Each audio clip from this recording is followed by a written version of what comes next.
Good. கர்த்தர் மகா நல்லவர், அவர் கிருபை என்றும் உள்ளது. கர்த்தரை தெய்வமாக கொண்ட நாம் பாக்கியவான்கள். ஏனென்றால் நம்முடைய நம்பிக்கையெல்லாம் அவருடைய வார்த்தையின் மேல் வைக்கும்படியாக நம்முடைய கண்களை திறந்த தேவனுடைய ஆவியானவர். நம்ம இதை விட ஒரு பெரிய பாக்கியம் இல்லை. தேவன் தம்முடைய சகல வல்லமையையும் எதற்குள்ளே வைத்திருக்கிறார்? அவருடைய வார்த்தைக்குள்ளே வைத்திருக்கிறார். அந்த வார்த்தையில் தேவன் வைத்த வல்லமைதான் நம்மை விடுவித்தது. பயத்திலிருந்து, எதிர்காலத்தை குறித்த சந்தேகங்களிலிருந்து, குழப்பங்களிலிருந்து, திகிலிலிருந்து விடுவித்தது தேவனுடைய வார்த்தை. Very good. நம்ம அநேக காரியங்களை கற்றுக்கொள்ள தேவன் நமக்கு உதவி செய்திருக்கிறார். நம்முடைய 15 பாடங்களிலிருந்து அநேக சத்தியங்களை நாம் கற்றுக்கொண்டு வருகிறோம். 8 பாடங்களை முடித்து விட்டோம். இன்றைக்கு 9வது பாடம், 9th சப்ஜெக்ட், தேவனின் மெய்யான இயல்பு, the true nature of God. நம்முடைய தேவனுடைய மெய்யான இயல்பு என்னவென்று 3 எழுத்துல சொல்லுங்க.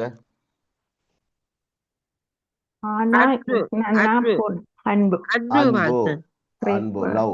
இல்லையா? அவருடைய மெய்யான அன்பு, லவ். இல்லை என்றால் நம்மளே ஒருவர் கூட என்ன செய்திருக்க முடியாது, ரட்சிக்கப்பட்டிருக்க முடியாது. இல்லையா? we know about ourselves, none of us is lovable. நம்ம ஒருவருமே நேசிக்கப்படத்தக்கவர்கள் அல்ல. அப்போ நம்மை நேசித்தது அவருடைய அன்பு. அப்போ பாவத்தை பாராத சுத்த கண்களையுடைய தேவன் நேசிக்க முடியாத நம்மை நேரடியாக நேசித்து விடவில்லை, நம்மை தகுதிப்படுத்தி தான் நேசித்தார். நம்மை எதனாலே தகுதிப்படுத்தினார்?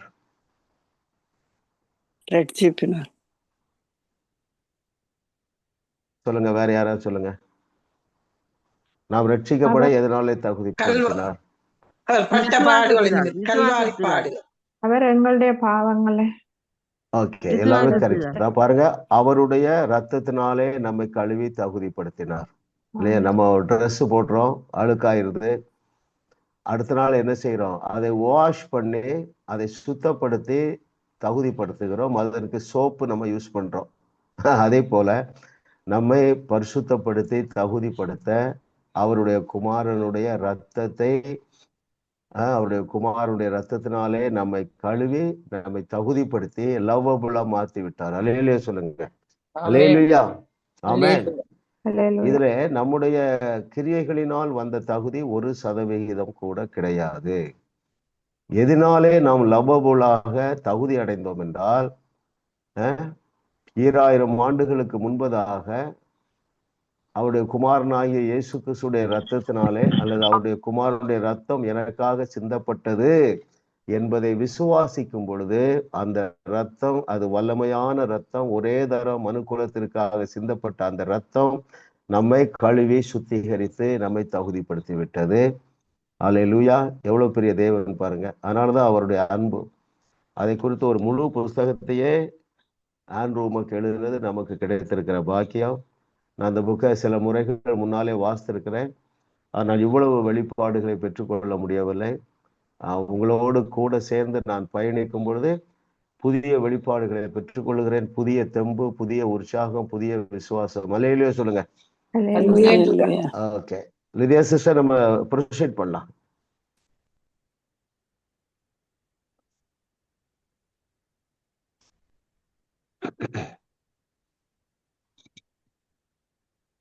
நம்முடைய ஆவி மனிதன் எந்த அளவு முழுமையாக்கப்பட்டுள்ளான்? Good sister Bhavani.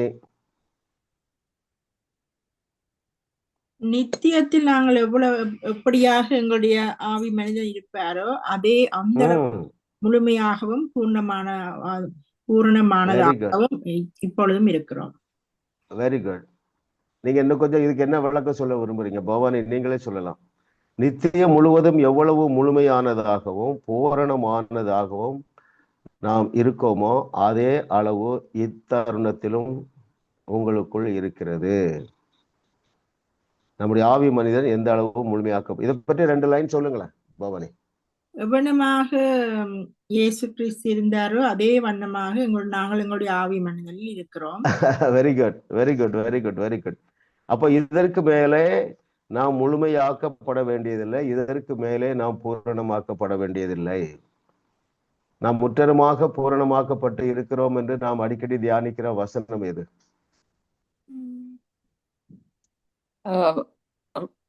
எபிரேயர் 10 எபிரேயர் 10:10, எபிரேயர் 10:14. 10:10 வந்து பரிசுத்தமாக்கப்பட்டிருக்கிறோம். 10:14.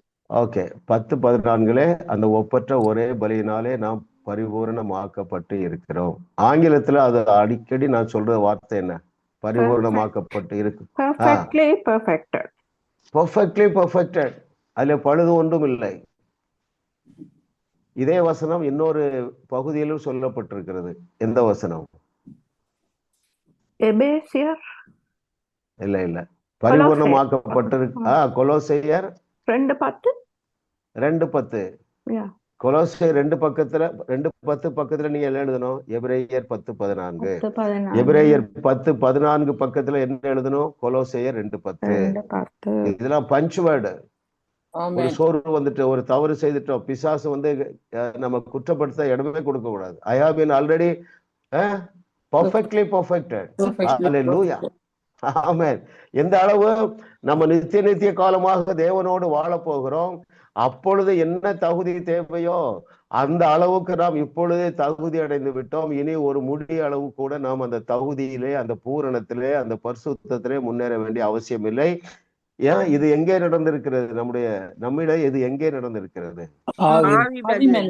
வெரி குட், ஆவி மனிதன் இல்லை. இதெல்லாம் பேசிக் ட்ரூத் நாம் தெரிந்ததுனாலதான் கிருபை பாருங்க, எல்லா சூழ்நிலையிலும் நீங்கள் சஸ்டெயின் பண்ண முடிகிறது விசுவாசத்தை. எஸ் பிரதர், 2வது கொஸ்டின் போயிடும்.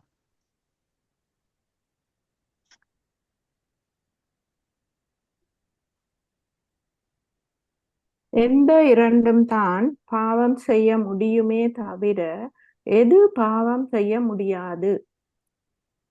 Very good sister Grace. 69வது பக்கம் 2வது பேராகிராஃப்ல நீங்க வாசிக்க வேண்டாம், நீங்க தெரிந்ததை சொல்லுங்க. எந்த இரண்டும் தான் பாவம் செய்ய முடியும்? மாமிசமும் மனசும். வெரி குட், நல்லா புரிஞ்சிருக்கீங்க. எது பாவம் செய்ய முடியாது? ஆவி மனிதன் பாவம் செய்ய முடியாது. இப்போ நீங்க வாசிக்கலாம் பேஜ் 69.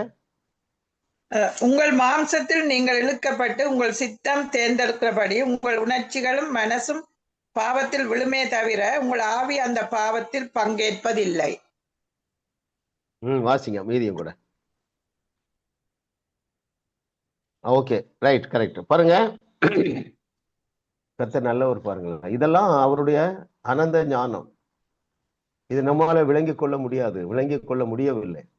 நாமெல்லாம் தரிசித்து நடக்கிறவர்களா அல்லது எப்படி நடக்கிறவர்கள்? விசுவாசித்து நடக்கிறவர்கள். எதை விசுவாசித்து நடக்கிறவர்கள்? வார்த்தை.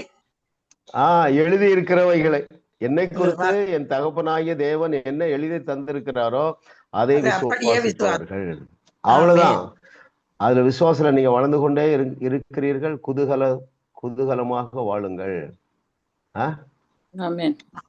ஒரு சில காரியங்கள்ல இன்னும் ஒருவேளை விடுதலை இல்லாமல் இருக்கலாம். அப்பொழுதும் உங்களாலே குதூகலமாக வாழ முடியும். குதூகலம் முதலாவது வருமா, ஆசீர்வாதம் முதலாவது வருமா? சந்தோஷமா இருந்தா தான். ஓகே, யாரு இதுக்கு நல்ல உதாரணம்? யாரு பைபிள்ல? ஜோசப். வேற புதிய ஏற்பாட்டுல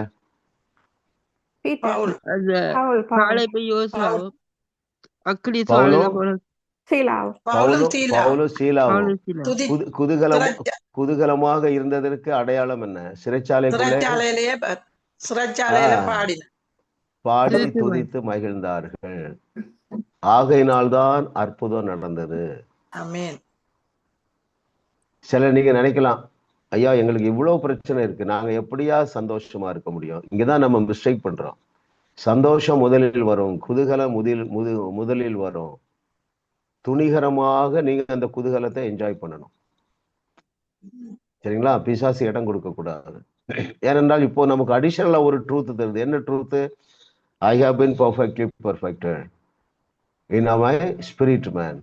அந்த ஆவி மனிதரை எதுவுமே கரை செய்ய முடியாது. சோ நம்ம அப்பா எப்படி நம்மை குறித்து எப்படி இருக்கிறார்? சந்தோஷமா இருக்கு. சந்தோஷமா இருக்கிறார். நம்ம குறித்து நம்ம அப்பா சந்தோஷமா இருக்கிறார் என்பதற்கு, அதை விளக்குவதற்கு இயேசு கிறிஸ்து சொன்ன கதை என்ன? இளையகுமாரனுடைய இளையகுமாரனுடைய கதை. எல்லாமே நமக்கு சாதகமா இருக்கு. சொல்லுங்க, எல்லாமே எனக்கு சாதகம். எதற்கு சாதகமா இருக்கிறது என்றால் சந்தோஷமாக இருக்க. ரைட்? ஆமா, இடம் கொடுக்காதீங்க, சோர்வுக்கு இடம் கொடுக்காதீர்கள். சிலர் நினைக்கலாம், பிரதர் நீங்களும் சிஸ்டர் நல்லா ரட்சிக்கப்பட்டிருக்கீங்க, இந்த ட்ரூத்ல வந்துட்டீங்க, எங்க வீட்டுல அப்படி வரல பிரதர்.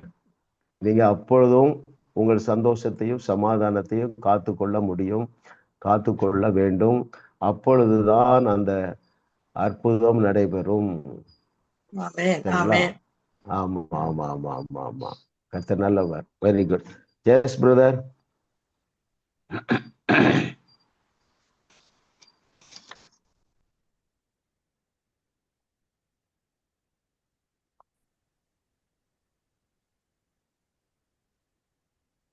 எந்த நேரத்திலிருந்து பூமி பழைய நிலையில் இல்லை?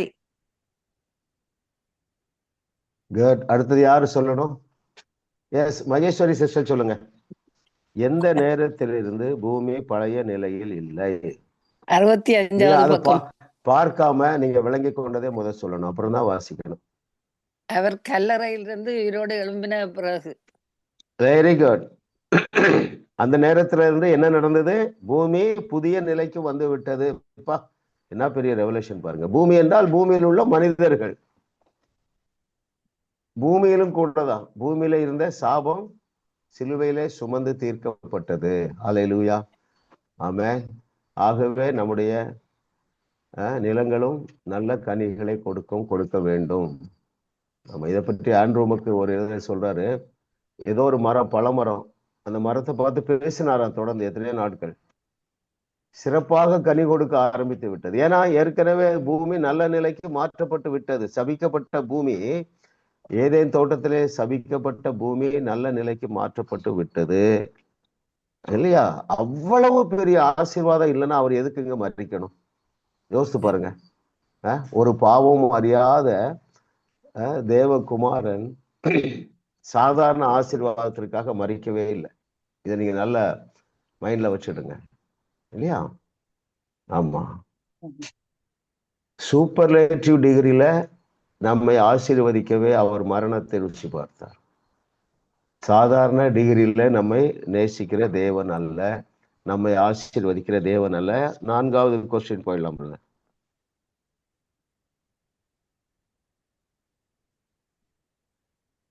கிறிஸ்து இயேசுவோடு பிதாவானவர் எப்படி உறவாடுகிறாரோ அப்படியே அவர் நம்மோடு உறவாட முடியும். ஏன்?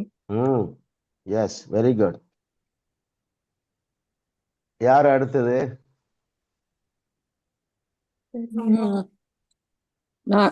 யாருங்க? மெர்சியா, மெர்சிஸ்டரா? ஆமா, நான் சொல்றேன் பாஸ்டர். சொல்லுங்க. பேஜ் 72ல இருக்குது. அதுல ஒரு சின்ன இது, கர்த்தரின் ஆவியை, எங்களுடைய ஆவியை பார்க்க எங்கள் சரீரம் எதை செய்திருந்தாலும் என் ஆவி சுத்தமானதாகவும் பரிசுத்தமானதாகவும் முழுமையானதாகவும் கரையற்றதாகவும் அழுக்கற்றதாகவும் இருக்கிறது. தேவன் எப்படி இயேசு கிறிஸ்துவோடு உறவாடுகிறாரோ அப்படியே என்னையும் பார்த்து என்னோடும் உறவு கொள்ள முடியும். அப்பா அப்பா அப்பா அப்பா, அல்லேலூயா சொல்லுங்க. கரெக்டா சொன்னீங்க மாஸ்டர். சரி, யோசித்து பாருங்க. இதெல்லாம் நம்ம நினைத்து நினைத்து நன்றி அறிதல் உள்ளவர்களாக இருக்கிறோமா? அந்த நன்றி அறிதலை உணர்கிறோமா? அதை என்ஜாய் பண்றோமா? அல்ல,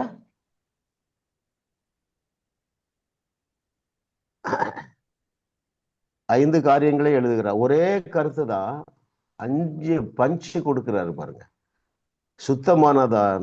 சுத்தமானதாக்கப்பட்டது, பரிசுத்தமானதாக்கப்பட்டது, முழுமையாக்கப்பட்டது, கரையற்றதாக்கப்பட்டது, அழுக்கற்ற எல்லாமே ஒன்றா இருந்தாலும் தமிழ்ல ஒரு பழமொழி சொல்லுவாங்க, அடிமேல் அடி அடித்தால்தான் அம்மியும் நகரும். இல்ல, நம்ம மூளையாகிய அம்மி, நம்முடைய சிந்தையாகிய அம்மி சில நேரங்கள்ல சோர்ந்து போகுது. ஒரு தவறை செய்த உடனே சோர்ந்து போகுது. அதுதான் அங்க அடிக்கிறாரு. சுத்தமாக்கப்பட்டு விட்டது, பரிசுத்தமாக்கப்பட்டு விட்டது, முழுமையாக்கப்பட்டு விட்டது, கரையற்றதாக்கப்பட்டு விட்டது, அழுக்கற்றதாக மாற்றப்பட்டு விட்டது. ஹல்லேலூயா. எனவே தேவன் எப்படி இயேசு கிறிஸ்துவோடு உறவாடுகிறாரோ அப்படியே என்னையும் பார்த்து என்னோடு உறவு கொள்ள முடியும்.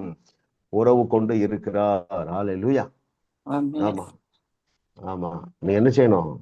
ஒரு 24 மணி நேரத்திற்காவது இந்த பகுதியை நீங்க தியானிக்கணும். சரிங்களா? ஆமா. நாளைக்கு பகலெல்லாம் ஒரு மார்க் வச்சிடுங்க, புக் மார்க்கு. என்ன செய்யலாம்? ஆமா, இப்படி கூட வைக்கலாம் பாருங்க. புக் மார்க் இல்லைன்னா என்ன செய்யலாம்? இப்படி மடித்து வைத்துக் கொள்ளலாம். இந்த பேஜை நீங்க இப்படி மடித்து வைத்துக் கொள்ளுங்க. முக்கியமான அப்படிலாம் என்ஜாய் பண்ணுங்க. சின்ன சின்ன காரியங்களிலே எவ்வளவோ என்ஜாய் பண்ணலாம் இல்லையா? கர்த்தர் நல்லவர், அவர் கிருபை என்றும் உள்ளது. ஆமென். அடுத்தது எத்தனாவது கேள்வி brother? 5. Question number 5. Yes brother.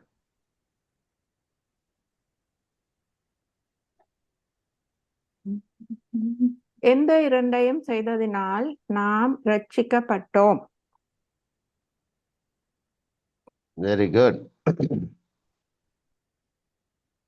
நீங்க யாரும் சொல்லணும்? வரிசையா சொல்லிருங்க. பாஸ்டர் நான் சொல்லல பாஸ்டர், சொல்லலாமா? ஓகே. லிதியா சிஸ்டர் யாருக்காவது அந்த பொறுப்பு கொடுக்கணும் போக. ஏன்னா மகேஸ்வரி சிஸ்டர் கீழே இருந்தாங்க, இப்போ மேல வந்துட்டாங்க.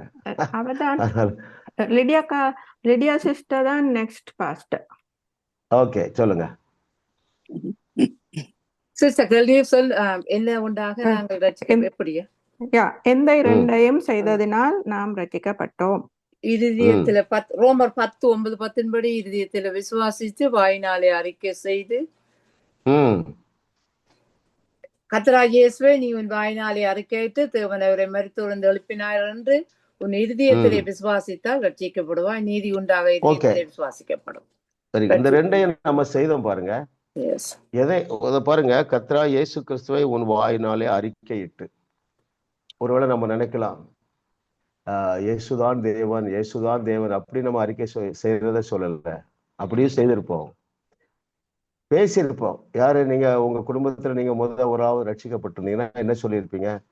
அவர்கிட்ட போய் அப்பாட்ட, அம்மாட்ட, பிள்ளைகள்ட்ட என்ன சொல்லிப்பா? இயேசுதான்ப்பா ஆண்டவர். அதுதான் அந்த அறிக்கை இல்லையா? நண்பர் ஃப்ரெண்டுகிட்ட போன்ல சொல்லியிருப்பீங்க, ஏமா இயேசுதான்ப்பா ஆண்டவர் சொல்லியிருப்பீங்க. அதுதான் அறிக்கை. பெரிய முழங்கால இருந்து நம்ம அறிக்கை செய்யணும், அதை குறித்து அப்படி இங்க எழுதவில்லை. கண்டிப்பா நம்ம எல்லாரும் செய்திருப்போம். ரட்சிக்கப்பட்ட உடனே அந்த இனிஷியல் இன்ட்ரெஸ்ட்ல நம்ம நிறைய சொல்லியிருப்போம் பாருங்க. அதுதான் அறிக்கை. அது எதனாலே அது அப்படி சொல்ல முடிந்தது என்றால், தேவன் அவரை மரித்தோரிலிருந்து எழுப்பினார் என்று நம்முடைய இருதயத்திலே ஏற்கனவே விசுவாசம் வந்து விட்டதினாலே தான் நாம் அதை தைரியமாக சொன்னோம்.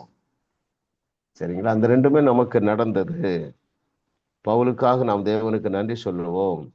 அதை நான் வாசிக்கிறேன். ரோமர் 10:9 மற்றும் 10வது வசனங்கள் என்னவென்றால், கர்த்தராகிய இயேசுவை நீ உன் வாயினாலே அறிக்கையிட்டு தேவன் அவரை மரித்தோரிலிருந்து எழுப்பினார் என்று உன் இருதயத்தில் விசுவாசித்தால் ரட்சிக்கப்படுவாய். நீதி உண்டாக இருதயத்திலே விசுவாசிக்கப்படும். பாருங்க, கொஞ்சம் கூட்டி ஒரு பாருங்க.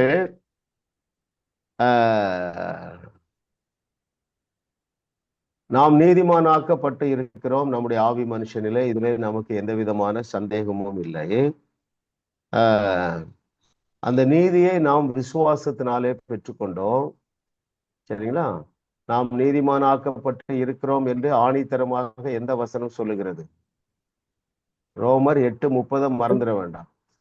சரிங்களா? எவர்கள் முன்குறிக்கப்பட்டார்களோ அவர்கள் அழைக்கப்பட்டிருக்கிறார்கள், எவர்கள் அழைக்கப்பட்டிருக்கிறார்களோ அவர்கள் நீதிமான்கள் ஆக்கப்பட்டு இருக்கிறார்கள், எவர்கள் நீதிமான்கள் ஆக்கப்பட்டு இருக்கிறார்களோ அவர்கள் அவர்களை ஆஹ், மகிமைப்படுத்தி மகிமைப்படுத்தப்பட்டும் இருக்கிறார்கள். சரிங்களா? ஆகவே நம்மாலே சாதாரண வாழ்க்கை வாழ முடியாது. சாதாரண வாழ்க்கைன்னா என்னது? கவலையோடும் துக்கத்தோடும் சோர்வோடும் வாழ முடியாது, வாழவே முடியாது. அல்லேலூயா. Yes brother. அடுத்த கொஸ்டின் போவோம்.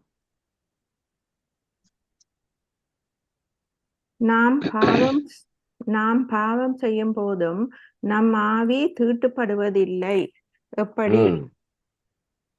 எப்படி? எஸ், நெக்ஸ்ட் யாரு சொல்லுங்க? லிதியா, பேர் சொல்லிருங்க. Sister Pam. எஸ். நாங்க மறுபடியும் பிறந்த போது எங்கள் ஆவி நித்தியத்துக்கும் எல்லா சூழ்நிலையிலும் பரிபூரணப்பட்டிருப்பதனால் எங்கள் ஆவி தீட்டுப்படுவதில்லை. தேவன் ஆவியா இருக்கிறபடியால் அவர். ஓகே, பாருங்க, நம்முடைய ஆவி இதெல்லாம் நமக்கு தெரிஞ்சதுதான். நம்முடைய ஆவி மனிதனால் பாவம் செய்ய முடியாது. அது பாவத்துல ஈடுபடுவது இல்லை. அது அவருடைய சாவரின் விஸ்டம். நமக்கு புரியல. இதை குறித்து நான் ஒரு பாடத்துல தெளிவாக படித்தோம். அது என்ன பாடம்? ஆவி ஆத்மா சரீரத்துல மிக தெளிவாக படித்தோம் இல்லையா? ஆமா. அப்ப நமக்கு உடனே கேள்வி வருது. என்ன கேள்வி? அப்ப நான் பாவம் செய்யலாமா அப்படின்ட்டு. இதற்கு பதில் நான் அடிக்கடி சொல்லியிருக்கிறேன் ஒரு வசனம். தேவனால் பிறந்தவனும் ரோமர் 6:14. ரோமர் 6:14 மனசுல வச்சிடுங்க. அதாவது என்ன சொல்லுதுன்னா, நம்மாலே துணிகரமான பாவம் செய்ய முடியாது. இன்னொரு விதத்துல சொல்ல போனா, நாம் தான் பாவத்தை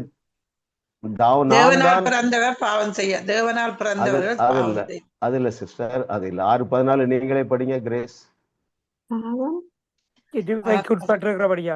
கிருபைக்குட்பட்டிருப்பதால் பாவம் உங்களை மேற்கொள்ள முடியாது. அதாவது பாவம் நம்மை ஜெயிக்க முடியாது, நாம் தான் பாவத்தை ஜெயிப்போம். அப்படி என்றால் நீதிமான் 7 நேரம் விழுந்தாலும் எழுந்திருப்பான். ரொம்ப ரிலாக்ஸ்டா இருங்க, டென்ஷனுக்குள்ளேயே போக வேண்டாம். சரிங்களா? ஆமா ஆமா, நம்ம மனசாட்சின்னு ஒரு சப்ஜெக்ட் படிக்க போறோம். அது ரொம்ப இன்ட்ரெஸ்டிங். ரொம்ப தெளிவடைந்து விடுவீர்கள். குற்ற உணர்வு எதற்கு அடையாளம்? அவிசுவாசத்திற்கு அடையாளம். சரிங்களா? அநேக வருஷங்கள் நாம் கர்த்தர் நல்லவர் என்று ருசி பாராமல் போனதற்கு பிரதான காரியம் அதான். சதா குற்ற உணர்வு. ஐயோ, என் ஆண்டவர் என் மீது திருப்தியா இல்லையே, ஏன்னா என் ஜெபம் போதாது, அந்த ஊழியக்காரர் ரொம்ப ஜெபிக்க சொன்னாரு, இவர் ரொம்ப ஜெபிக்கிறாரு இல்லையா? இப்பவும் நம்ம கடந்த 1/2 மணி நேரமா ஜெபத்துலதான் இருக்கிறோம். ஜெபம் என்றால் என்ன? Very good. எல்லாரும் தெளிவடைஞ்சிட்டீங்க. தேவனோடு உள்ள உறவு. நீங்க சமையல் பண்ணும்போது அந்நிய பாஷை பேசிக்கொண்டே, அல்லது அவரை ஸ்தோத்திரம் பண்ணிக்கொண்டே, அல்லது அவரை நினைத்து கொண்டே இருப்பீர்கள் என்றால் அதுவும் ஜெபம்தான் இல்லையா? ஆமா, வெரி குட். அந்த அனுபவத்துல நீங்க வந்திருப்பீங்க. இன்னும் அதை நீங்க என்ஜாய் பண்ணுங்க. எதை என்ஜாய் பண்ணணும்? வழிகளில் எல்லாம் அவரையே நினைத்துக் கொள்ளுவது. ஆமே, எல்லாமே ஜபந்தான். கொஞ்சம் யோசிச்சு பாருங்க. எந்த ஒரு தகப்பனும் பிள்ளை என்னையே தான் நினைச்சிட்டு இருக்கணும். அவர் என்ன சொல்றாரு? உன் முழு மனதோடு, உன் முழு பலத்தோடு, உன் முழு ஆத்மாவோடு தேவனுடைய கர்த்தராய் தேவனிடத்துல அன்பு கூறுவாயாக. எப்பொழுது அன்பு கூற முடியும்? அவர் நமக்கு செய்திருக்கிற நன்மைகளை நினைத்தாலே போதுமே இல்ல? நம்ம போய் ரட்சித்தாரு பாருங்க, நம்ம போய் வலுவாமல் காத்து கொள்ளுகிறாரு பாருங்க. நமக்குன்னு சொல்லி எவனோ கண்டுபிடிச்சா பாருங்க, இந்த ஜூம் ஆப். ஆமா, முகமுகமாய் பார்த்தால் கூட இந்த அளவுக்கு பார்க்க முடியாது.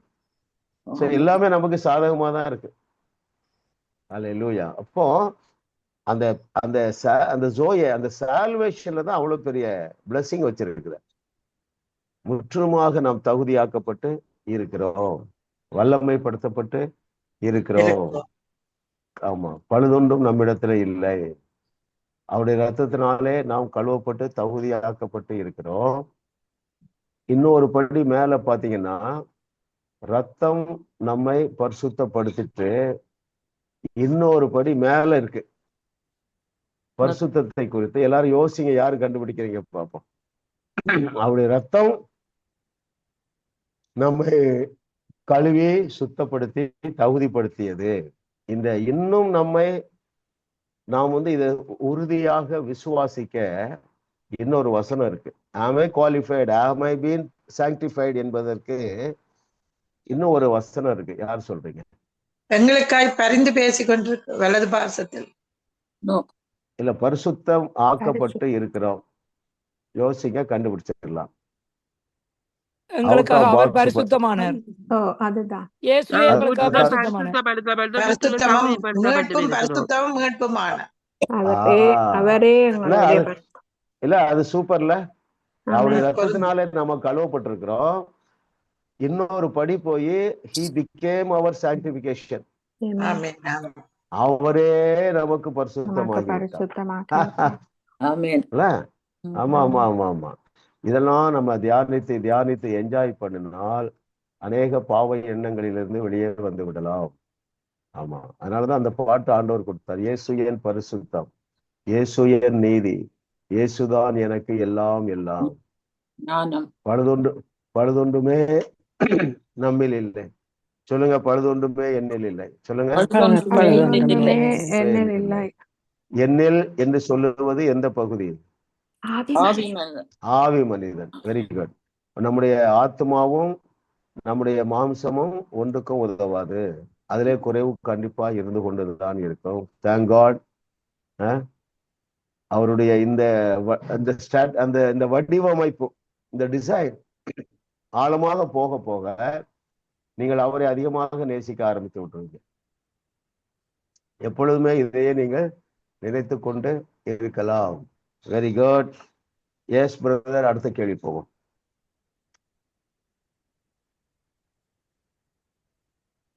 எந்த சிந்தனை உள்ளவர்களால் ரோமர் 8:30, எபிரேயர் 10:10, 10:14 போன்ற வசனங்களை ஏற்றுக்கொள்ள முடியாது? அடுத்தது யார் சொல்லணும்? சிஸ்டர் லிதியா.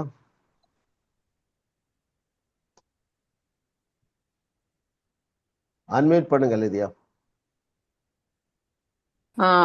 பேபி ராணி பிரதர் சொல்லவே இல்லையா? பிலிப் பிரதர் சொல்லுங்க. எந்த சிந்தை உள்ளவர்களால் ரோமர் 8:30, எபிரேயர் 10:10, 10:14 போன்ற வசனங்களை ஏற்றுக்கொள்ள முடியாது? நான் ஆயத்தப்படுத்தல. Okay okay okay. ரொம்ப முக்கியமான ட்ரூத். சரிங்களா? நிரஞ்சனா.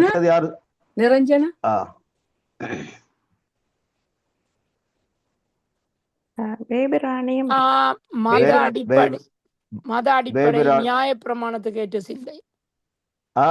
இன்னும் கொஞ்சம் அதை விளக்கி சொல்லுங்க. யாரு சொல்றீங்க? ஜென்ம சுபாவம் உள்ள மனிதன். ஜென்ம சுபாவம்.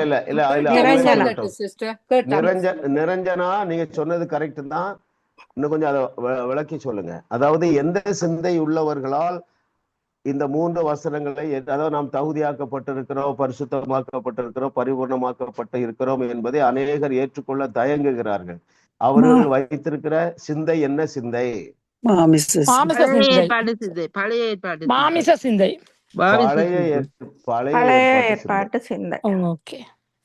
நான் வாசிக்கிறேன் உங்களுக்கு. 70 3rd paragraph. நாம் முழுமையாக மீட்கப்பட்டதை சரியாக புரிந்து கொள்ளாமல் இருப்பதற்கு ஒரு காரணம் நாம் இன்னும் பழைய ஏற்பாட்டு சிந்தையிலே இருப்பதுதான். பழைய ஏற்பாட்டில் மீட்பு முழுமையாக வெளிப்படுத்தப்படவில்லை. நீங்கள் ஒவ்வொரு முறை பாவம் செய்யும் பொழுதும் அந்த பாவத்திற்கு பரிகாரமாக ஒரு புது பலி செலுத்தப்பட வேண்டியதா இருந்தது. ஒவ்வொரு வருடமும் உங்கள் முழு பாவ சுபாவத்திற்கு பரிகாரம் உண்டாகும்படி ஒரு பரிகார நாள் தேவையா இருந்தது.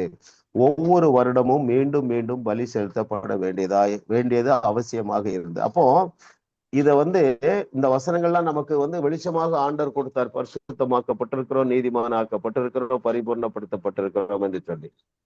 அப்போ இதை ஏன் அநேகரால் ஏற்றுக்கொள்ள முடியவில்லை என்றால், இன்னும் பழைய ஏற்பாட்டு சிந்தையிலிருந்து அவர்களாலே வெளியே வர முடியவில்லை. இன்னும் கூட நீங்க பார்த்திருப்பீங்க, சில வீடுகள்ல 10 கட்டளையை தொங்க விட்டுருப்பாங்க. அதெல்லாம் இருந்தா நீங்க உடனே எடுத்துருங்க, சரிங்களா? அந்த சிந்தையே நமக்கு ஆபத்தை விளைவித்து விடும், ஒரு விடுதலையை தராது, நம்மை குற்றவாளி என்று அது தீர்க்கும். கர்த்தர் நல்லவர், இதை நீங்க மனதில் வைங்க. வேற ஏதாவது டவுட்? எஸ் பேஜ் 68ல பாஸ்டர் இதே பழைய ஏற்பாட்டு சிந்தனையும் இருக்குது பேஜ் 70ல. நான் பேஜ் 68ல இன்னும் கொஞ்சம் இந்த மத அடிப்படையிலான நியாய பிரமாணத்தை கேட்ட சிந்தனைன்னு தந்திருக்கிறாங்க. Okay okay. இருந்தாலும் நீங்க 2ல 1 எழுதுனா 10 மார்க் போடணும். 1 நியாயப்பிரமாண சிந்தை என்று எழுதினாலும் 10 மார்க் போடுங்க, பழைய ஏற்பாட்டு சிந்தனை என்று இருந்தாலும் 10 மார்க் போடுங்க. நான் மார்க்ஸுக்காக சொல்ல வரையில பாஸ்டர் அந்த மத அடிப்படையிலான கொஞ்சம் நாங்க யோசிக்க வேண்டிய ஒரு வேர்டா இருந்தது. அதைத்தான் ரிலிஜியன் அல்லது மதம் என்று ஐடென்டிஃபை பண்ணியிருக்காங்க, சத்தியத்தை சரியாக அறிந்தவர்கள். அது பாரம்பரியம். எது அது பாருங்க, அநேகருடைய வாழ்க்கையிலே தேவன் எழுதி தந்திருக்கிற வார்த்தை அநேகம் நிறைவேறவில்லை, ஆசீர்வாதங்கள் நிறைவேறவில்லை, வசனம் செயல்படவில்லை. என்ன காரணம் சொல்லுங்க? பாரம்பரியம். உங்கள் பாரம்பரியங்களே வசனத்தை, தேவனுடைய வார்த்தையை அவமாக்கிற்று, இன்எஃபெக்டிவ் ஆயிற்று. அது எஃபெக்டிவா இல்லை உங்க வாழ்க்கையில. உங்களால அதை சுதந்திரித்துக் கொள்ள முடியவில்லை. ஏனென்றால் அந்த பாரம்பரியம்.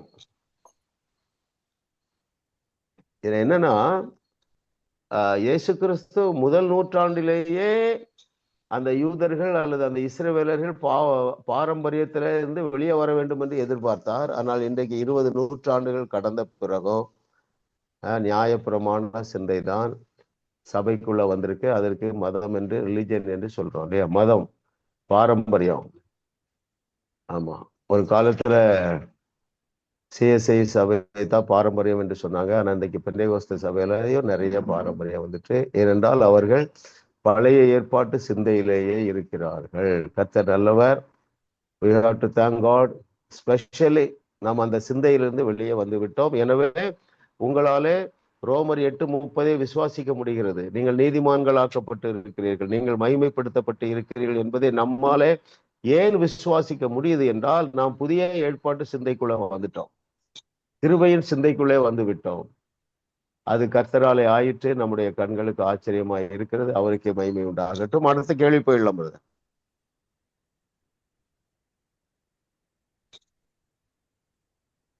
நம்முடைய மனதை மறுரூபமாக்குவது எது? அதன் பலன் என்ன?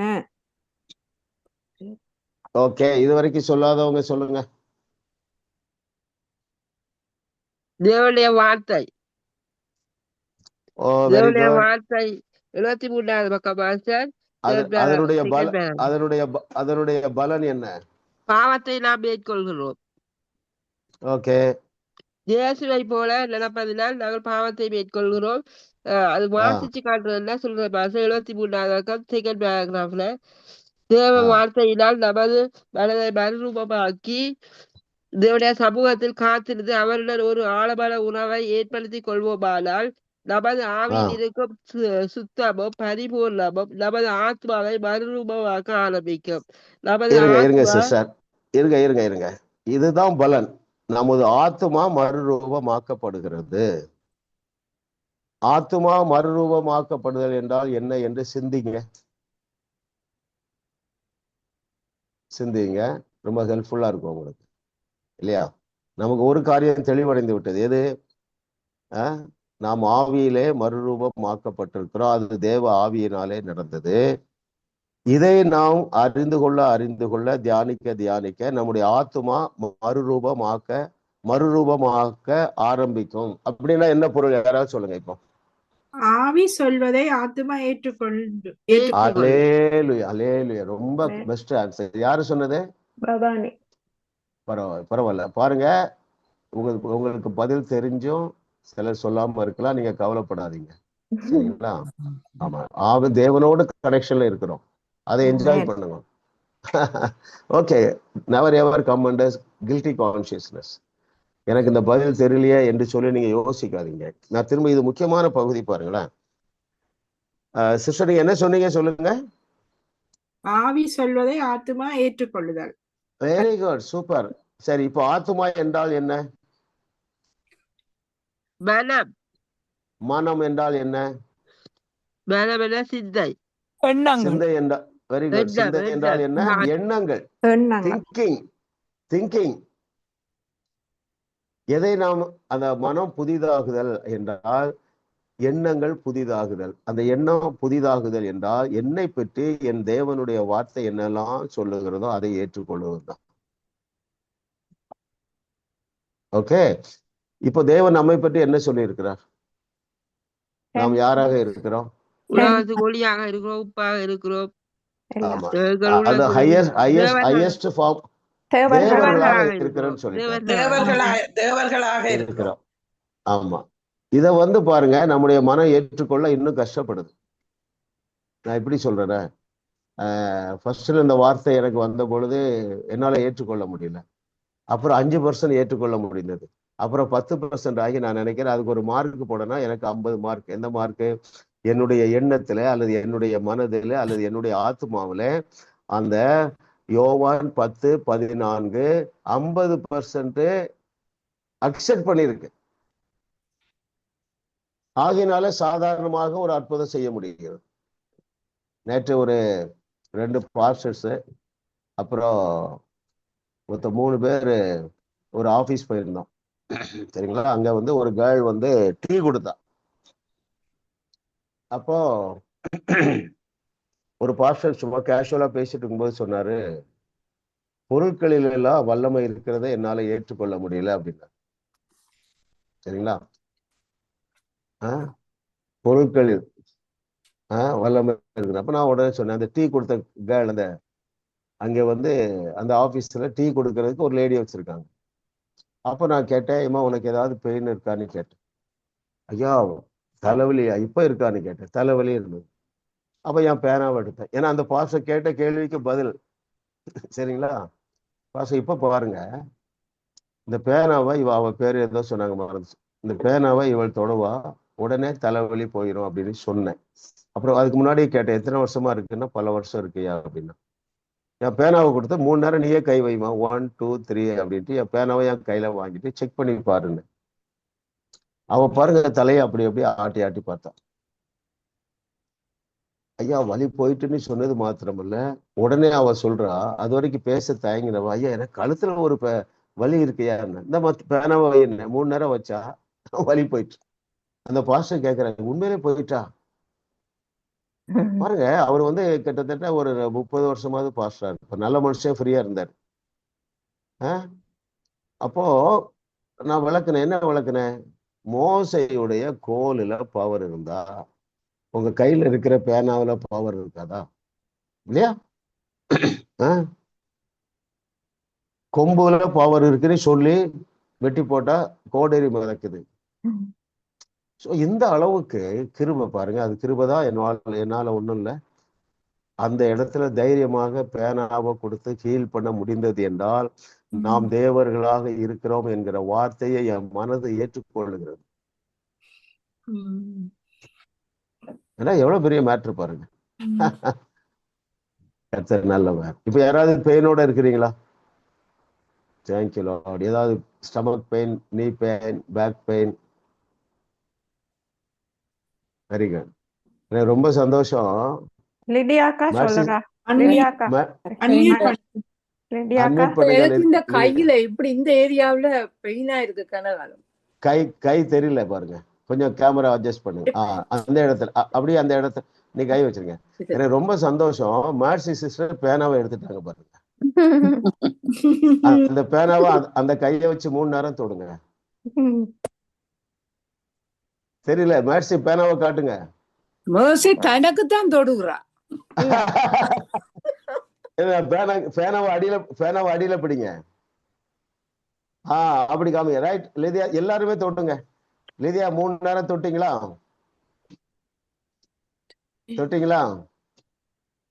தொட்டீங்களா தொடலையா? S pastor. இருங்க இருங்க இருங்க, நான் கேட்கறதுக்கு மட்டும் பதில் சொல்லுங்க. 3 நேரம் தொட்டுட்டீங்களா லிதியா? தொட்டுட்டோம் பாஸ்டர். அந்த பேனாவை கீழே வச்சிருங்க. மேட்சி வச்சுட்டீங்களா? இப்ப செக் பண்ணி பாருங்க. நல்லா அப்படி பண்ணுங்க. இதுல காமிங்க கேமராவில். தெரியலையா பாஸ்டர்? சொல்லுங்க. போயிட்டு அல்லேலூயா சொல்லுங்க. அல்லேலூயா. எத்தனை நாள் இருந்தது இது? Pastor more than 6 months. பல சாத்தானே எல்லா அவிசுவாசம் அகன்று எல்லா வியாதி அகன்று ஓடிட்டு தொட்டவங்களுக்குள்ள புதிய ஒரு பலன் வந்து விட்டது என்று கர்த்தர் சொல்லுகிறார். பாருங்க, இதுல ஒரே ஒரு டெக்னிக் சொல்லித்தரேன். பேனாவை அவங்க காண்பித்தாங்க. அப்புறம் என்ன சொன்னேன்? பேனாவை கீழே வச்சிருங்க. அந்த டைம்ல மனம் புதிதாகுது, ஏற்றுக்கொள்ளுது. எனக்கு அது புரியல, ஆனா நான் செய்யறேன். அந்த பெண்ணிட்ட கழுத்து வலி வச்சா இல்லையா, வச்ச பிறகு இப்ப செக் பண்ணி பாருன்னு உடனே சொல்லல. பேனாவை என் கையில வாங்கினேன். மேட்சி சிஸ்டர்கிட்ட சொன்னேன், பேனாவை எடுத்துருங்க அப்படின்னு சொன்னேன். இதுல எல்லாம் சின்ன சின்ன டெக்னிக், பட் ரொம்ப பவர்ஃபுல். விசுவாச கிரியை. நான் எடுத்துருங்க பேனாவன்னு சொல்லும் பொழுது உங்க மைண்ட்ல என்ன மாறுதுன்னா, பிரச்சனை தீர்ந்துட்டுன்னு ஒரு கணம் நீங்க யோசிக்கிறீங்க. அப்போ அற்புதம் நடந்துடும். அல்லேலூயா. இயேசு என்ன செய்தாரு பாருங்களா. இயேசு கிறிஸ்து எந்த இடத்துல செக் பண்ணி பார்க்க சொன்னாரு? யோசிங்க. எந்த அற்புதம் செய்யும் பொழுது? கண் பார்வை. நல்லா கவனிங்க. எத்தனை பேர் புரியுது தெரியல. இப்போ செக் பண்ணி பாருன்னு சொல்லும் பொழுது மைண்ட் செட்டு ரிசீவிங் பர்சனுக்கு மாறுது. அப்போ அப்படியா ஆயிட்டா, அவ்வளவுதான், முடிஞ்சது வேலை. எத்தனை பேருக்கு புரியுது? அல்லேலூயா. அதனால்தான் கர்த்தரை தெய்வமாக கொண்ட நாம் பாக்கியவான்கள். சரி, ஓகே. இப்ப நம்ம சப்ஜெக்டுக்கு வருவோம். என்னால விசுவாசத்தோடு இதை சொல்ல முடிகிறது? நான் எந்த வசனத்தை ஏற்றுக்கொள்ளுகிறேன்? யோவான் 10:14. நாம் தேவர்களால் இருக்கிறோம். இன்னும் எனக்கு இது ரொம்ப கான்பிடன்ட் ஆனதுக்கு காரணம், மேட்சி சிஸ்டர் பேனாவை தூக்கி சிஸ்டர், நீங்க இதுக்காக தான் காமிச்சீங்களா? எதுக்காக காமிச்சீங்க? நீங்க சொன்னப்போ நான் காமிச்சேன். பாருங்க, அந்த விசுவாசம் போதும். ஆமென். அல்லேலூயா. கர்த்தர் நல்லவர். பாருங்க, கர்த்தரை தெய்வமாக கொண்ட நாம் பாக்கியவான்கள். இதுல ஒரு ரெஸ்பான்சிபிலிட்டி நான் அடிக்கடி சொல்றேன், பாட்டாவும் பாடிட்டோம்.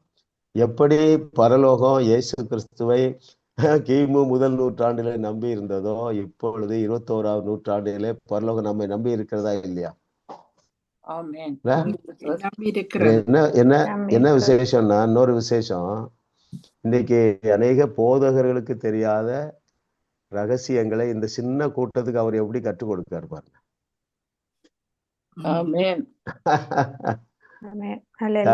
Thank you Jesus. எவ்வளவு பெரிய ஆசீர்வாதம் இல்ல? ஆமா. அப்போ நம்ம வசனத்துக்குள்ளேயே கிடக்க வேண்டியிருக்கு. இது எனக்கு எப்படி இந்த வசனத்துக்குள்ளே கிடப்பதற்கு மோட்டிவேஷன் என்றால், சிறிதும் பெரிதுமாக 100க்கும் அதிகமான செய்திகளை மாதம் ஒரு முறை கொடுக்க வேண்டியிருக்கு. வாரத்துக்கு ஒரு 30 செய்தி, long video, short videos, reels, இது எதுவுமே எனக்கு தெரியாது. கர்த்தர் எல்லாத்துக்கும் அதற்கான ஆளை கொண்டு. அப்போ இத்தனை செய்திகளை நம்ம கொடுக்க எவ்வளோ வேதத்தை தோன்றம் பாருங்க. அதுக்கு ஒரு ஆசையை தந்தாரு பாருங்க. அந்த ஒன்றுக்கு தான் நான் ரொம்ப நன்றி சொல்றேன். இப்போ உங்களுக்கு அடுத்த வாரம் கொஸ்டின் பேப்பர் நான் ரெடி பண்ணணும். நான் கிட்டத்தட்ட 3 hours 4 hours 5 hours இந்த புக்கை வாசிக்கணும். 5வது சாப்டர் நினைக்க இல்லையா? பாருங்க, இதுல வார்த்தையிலே வாஞ்சையை தருகிறவர் யாரு? தேவனுடைய ஆவியானவர். ஆமா ஆமா, வசன வாஞ்சை தருகிறவர் இல்லையா? அது எப்படி இருக்குது? தேனிலும் தேன் கூட்டிலிருந்து மதுரமா இருக்கிறது. ஆமா ஆமா. அப்போ ஆனா அதே வேளையில தமிழ்ல ஒரு பழமொழி சொல்லுவாங்க, இறைக்க இறைக்கதான் என்ன நடக்கும்? தண்ணி ஊறும். நிறைய இறைக்க வேண்டி இருக்கு பாருங்க. அப்ப நான் எவ்வளவு ஆண்டவருக்கு தேங்க்ஃபுல்லா இருக்கணும்ல, இப்படி ஒரு பாக்கியமான தந்திருக்காரு பாருங்க. வசனத்தின் மேல வாஞ்சை இருக்கிறது போல பெரிய ஆசீர்வாதம் எதுவும் கிடையாதுங்க. ஆமா, நம்ம செய்திகளை கொடுப்பதற்கு வசனத்தை தியானிக்க ஆண்டவர் எனக்கு வாஞ்சை தந்திருக்கிறார். கர்த்தருக்கு நன்றி சொல்லுகிறேன். உங்களுக்கு ஜாஸ் வேர்ல்டு ஷேக்கர்ஸ் பைபிள் காலேஜ் நடத்துவதற்கு வசனத்தை தோன்றதுக்கு எனக்கு வாய்ப்பையும் தந்திருக்கிறார், வாஞ்சை தந்திருக்கிறார். ட்ரூத் லவர்ஸ் அகாடமிக்கு இல்ல, கர்த்தரை தெய்வமாக கொண்ட நாம் பாக்கியவான்கள். ஆமா, நம்ம வசனத்திலே இருக்கிறதுனால நீங்கள் வாழ்ந்து சுகித்து செழித்திருப்பீர்கள். இயேசு கிறிஸ்து சொன்ன அந்த highest form of our living being, highest form of being என்னது 10:34, அதையும் விசுவாசிக்க முடியும். நீங்க அந்த பாதையில வருகிறீங்க, தொடர்ந்து வாங்க, வேகமாக வாங்க. திரும்ப நம்முடைய வாழ்க்கையில இன்னைக்கு எத்தனாவது சாப்டர் வாசிக்கிறோம்? 4th சாப்டர் இல்லையா? ஆமா, the true nature of God 4th சாப்டரை திரும்ப இன்னொரு முறை வாழ்க்கையில நம்ம தியானிப்போமா என்பது கேள்விக்குறி. ஆகையினால சமயம் வாய்த்தாலும் வாய்க்காவிட்டாலும் நீங்க கொஸ்டின் வருகிற வரைக்கும் கூட காத்திருக்க கூடாது. எத்தனை பேர் 5வது அதிகாரத்தை ஒரு முறையாவது வாசித்து விட்டீங்க? ஓகே, பரவாயில்ல. நீங்க அப்படிலாம் எழும்புங்க. எல்லா ஆசீர்வாதமும் இதுல இருக்கு. ஆமா, எல்லா ஆசீர்வாதமும் இதுல இருக்கு. உங்களுக்கு தேவையான ஆரோக்கியம் இருக்கு, குடும்ப சமாதானம் இருக்கு, பிள்ளைகளுடைய நல்வாழ்வு இருக்கு. நீங்க தியானிச்சா போதும். கர்த்தருடைய வேதத்தை இரவும் பகலும் தியானிக்கிற மனுஷன். இதைத்தான் சொல்றாரு. யோசுவாட்ட என்ன சொன்னாரு? நீ சக்சஸா இருக்கணும், என்ன செய்ய சொன்னாரு?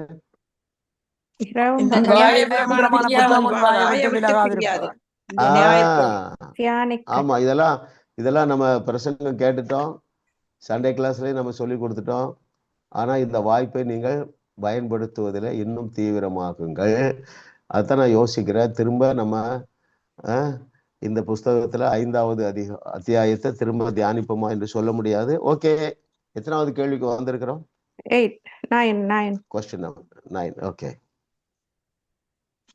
நம்முடைய பாவம் தேவனுடைய சுபாவத்தை மாற்றுமானால் எந்த 4 இக்கட்டுகளில் நாம் அகப்படுவோம்? இதுவரைக்கும் சொல்லாதவங்க சொல்லுங்க.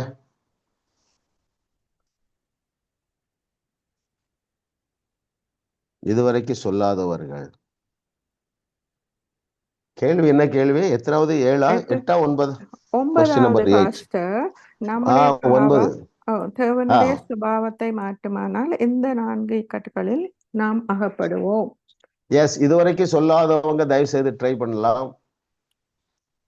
நம்முடைய பாவம், அதாவது ஓகே அப்புறம் விளக்கலாம். நம்முடைய பாவம் தேவனுடைய சுபாவத்தை அல்லது தேவனுடைய எண்ணத்தை, தேவன் நம் மீது கொண்டிருக்கிற நினைவை மாற்றுமானால் எந்த 4 இக்கட்டுகளில் அகப்படுவோம்? நான் சொல்லவா பாஸ்டர்?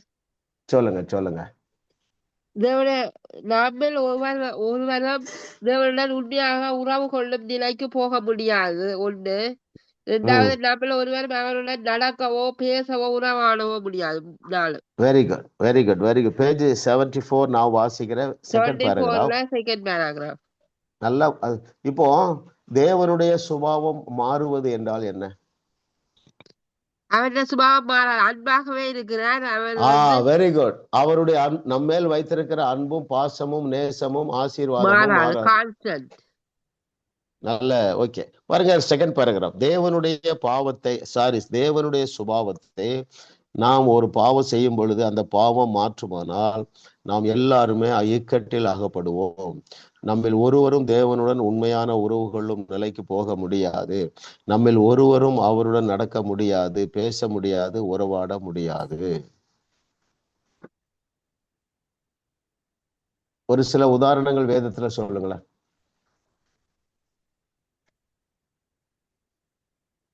பொதுவா பாருங்களேன். தேவன் அங்கே ஆரம்பிப்போம், ஏதேன் தோட்டத்துல. அவ்வளவுதான், வெறுத்துட்டாரு. நம்முடைய முதல் பெற்றோர் பாவம் செய்த உடனே வெறுத்து வெளியே தள்ளிவிட்டார். இல்லை, அவருடைய மனப்பான்மை மாறவில்லை. அவமானத்தை தாங்க முடியாது இருந்ததை அவர் அறிந்து தோல் உடை செய்து கொடுத்தாருங்க. யோசித்து பாருங்க, எவ்வளவு கஷ்டம் இல்ல? நிர்வாணமா இருக்கிறத அறிஞ்சிட்டார், ஹெல்ப் பண்ணாரு பாருங்க. ஜீவ மரத்தை பறித்து சாப்பிட்டு நிரந்தரமான கஷ்டத்துல வாழ்ந்துடக்கூடாது என்கிற நல்ல எண்ணத்துல தோட்டத்தை விட்டு வெளியே அனுப்பினார்.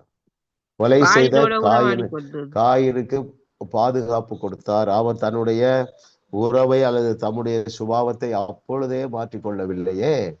இப்பொழுது உங்களுக்காக இயேசு கிறிஸ்துடைய ரத்தம் சிந்தப்பட்டு உங்களை அவருடைய மகனாக அவருடைய மகளாக தெரிந்தெடுத்திருக்கிறார.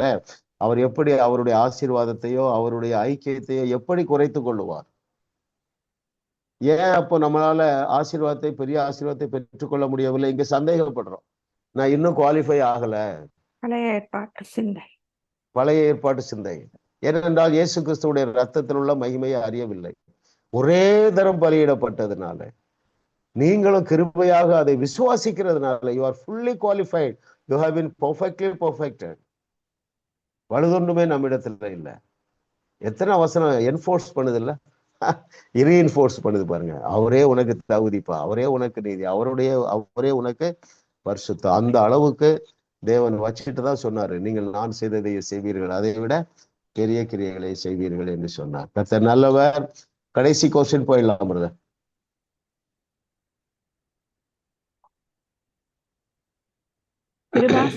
கிருபாசன தண்டையில் நுழைவதற்குள்ள தகுதியை குறித்து யார் கேள்வி எழுப்புவார்கள்?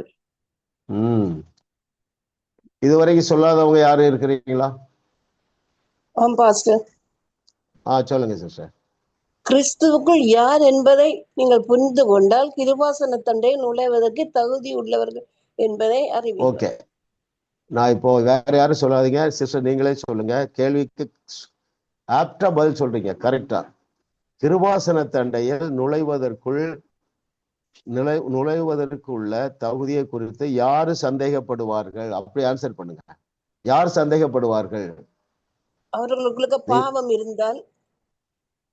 இல்ல, நீங்க சொன்ன பதில் தான், ஆனா அதை கரெக்டா சொல்லுங்க. கிறிஸ்துவுக்குள் தாங்கள் யார் என்பதை அறியாதவர்கள் கேள்வி எழுப்புவார்கள். அவர்களுக்கு தங்களுக்கு தகுதி இருப்பதை அறியாது. அது எப்படி? கிறிஸ்துவுக்குள் தாங்கள் யார் என்பது, கிறிஸ்துவுக்குள் எனக்கு தகுதி இருக்கு, கிறிஸ்துவுக்குள் எனக்கு வல்லமை இருக்கு, கிறிஸ்துவுக்குள்ளே எனக்கு ஆபிரகாமுடைய ஆசீர்வாதங்கள் இருக்கிறது என்பதை அறியாதவர்கள் தேவனண்டை விசுவாசத்தோடு பேச மாட்டாங்க, ஜெபிக்க மாட்டாங்க. இல்லையா? அது அவ்வளவுதான் ஆன்சர். ரொம்ப சிம்பிள். கரெக்டா சொன்னீங்க.